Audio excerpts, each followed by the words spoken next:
Shatta Wale, one of Ghana's finest dancehall artists, addressed the nation. His address to the nation captured three key things, namely, his official return to social media, 2. Updates on his trip to America, and 3. The Ghana music industry matters. Good evening, Ghana. His address started off with a dramatic introductory story to explain why his presentation is addressed to the nation and not to his fans only.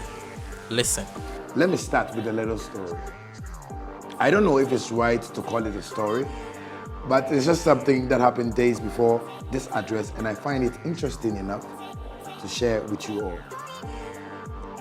When my team decided to put this together, I asked that we make this an address to the fans.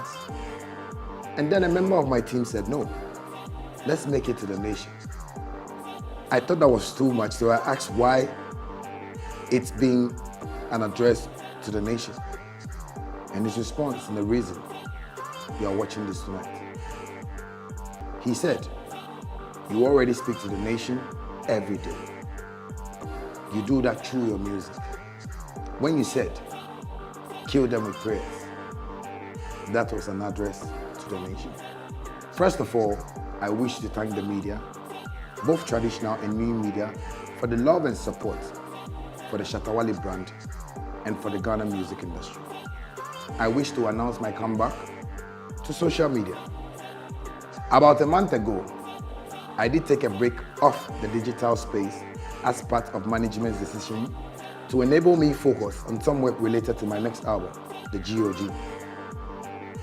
And so the break was purely on professional grounds as decided by management team.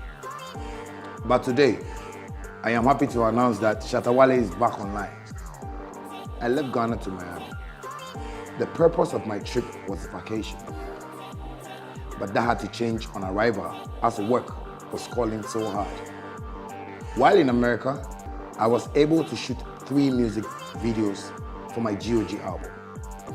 Aside the music videos, I recorded about 5 songs, all for the GOG album, featuring Naira Marley from Nigeria, Popcorn from Jamaica, and other artists of global repute.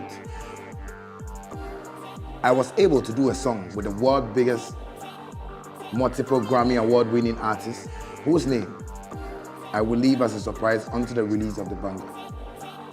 But feel free to make your guesses. You might just be right. Also, while away, I had the opportunity to be in several meetings related to the music business. There were some eye-opening conferences and meetings, details of a few I will share in the course of this address.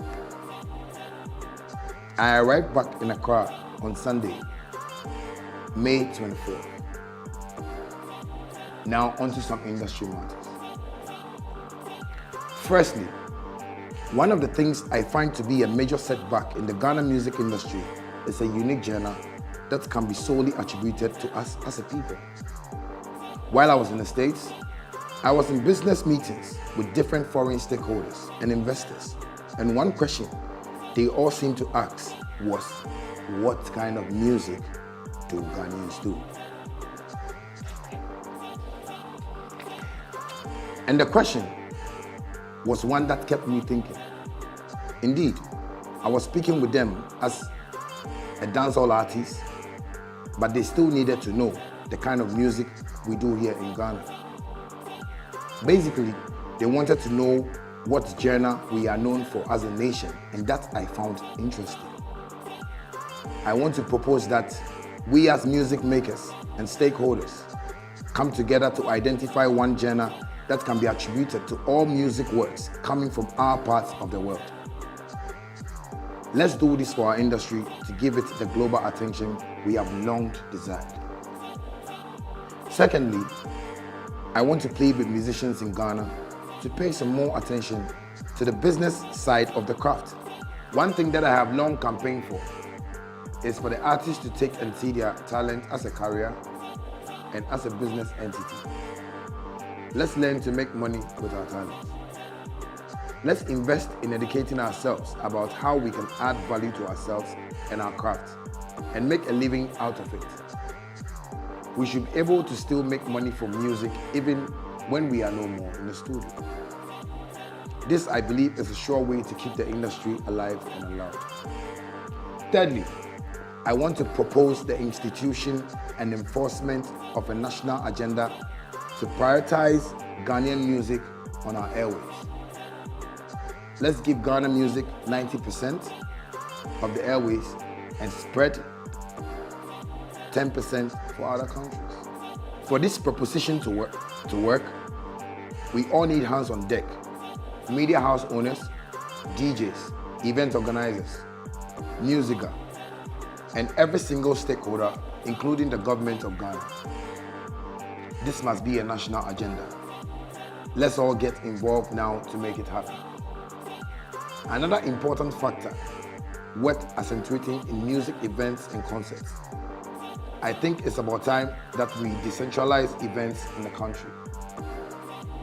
It must not continue to happen that all major music shows only happen in Accra. We must be able to hold big and popular events that happen annually in different parts of the country. This will help promote new artists coming from those minority regions.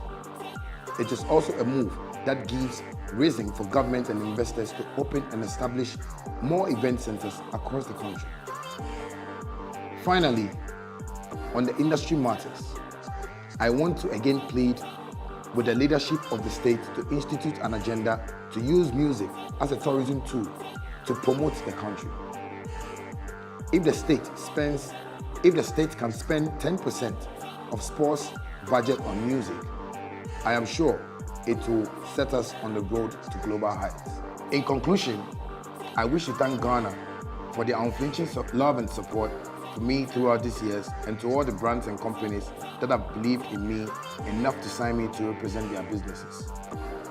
Much love to Casapreco, Infinix, and Exim Bank, Ghana. Thank you. And thank you to my team and management for their love and support, dedication to the Shatta brand. Thank you, SM fans. Thank you, music lovers. Thank you so very much, Ghana. Like, follow, subscribe, because we have more to discover for you.